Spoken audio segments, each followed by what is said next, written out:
Eto ho muna tayo. Yun daw hong wish list ng isang senador. Bigo daw matalakay sa sona ng Pangulo.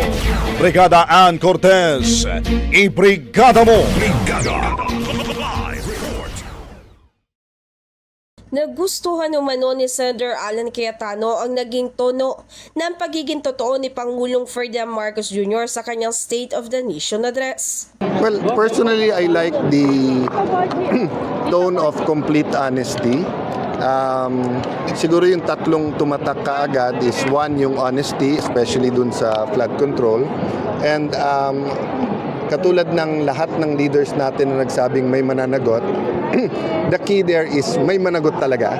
And the key there is maging comprehensive, di ba? Sa kabilang banda, umaasa ang senador na magiging totoo ang binitawan ng Pangulo na zero billing sa mga pasyente na magpapagamot sa mga ospital ng Department of Health. Kanya-kanyang lakad ng medical assistance para sa bill na hindi kayang bayaran.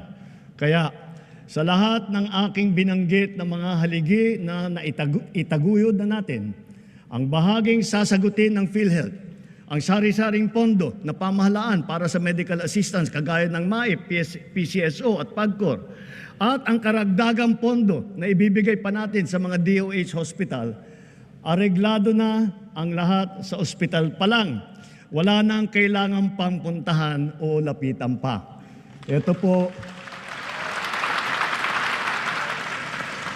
itinuloy na po natin ang zero balance billing.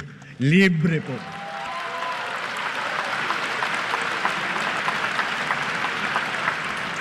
Ibig sabihin, ang serbisyo sa basic accommodation sa ating mga DOH na ospital, wala nang babayaran ang pasyente dahil bayad na ang bill ninyo.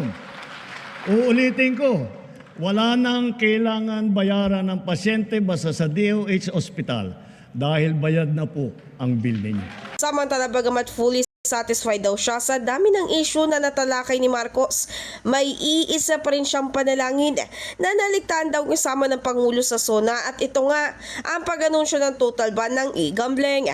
Maalala, hindi nga lang si Cayetano umaasa rito dahil maging si Senator Mig Zubiri ay una na nagsabi na ito nga ang inaasahan niya na marinig sa Pangulo. In the heart of changing lives, ako si Brigada Ann Cortez ng 105.1 Brigada News FM Manila, the Music News Authority. Kada balita nationwide. Ang bahaging ito ay hatid sa atin ng Drive Max Coffee. Ligayang tuloy-tuloy.